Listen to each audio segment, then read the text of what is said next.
Hai, saya Dr. Narcissus dari Klinik Medik Premier. Air kelapa daun semambu, bedak sejuk.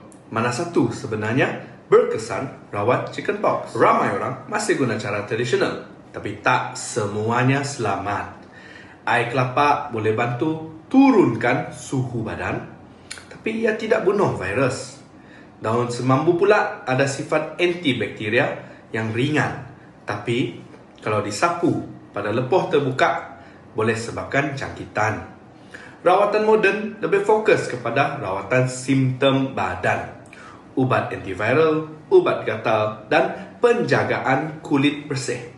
Yang penting, jangan campur dua cara tanpa nasihat doktor. Kalau anda tak pasti rawatan mana paling selamat, datang ke Klinik Medik Premier untuk konsultasi. Followlah kami untuk tahu mitos dan fakta rawatan sebenar.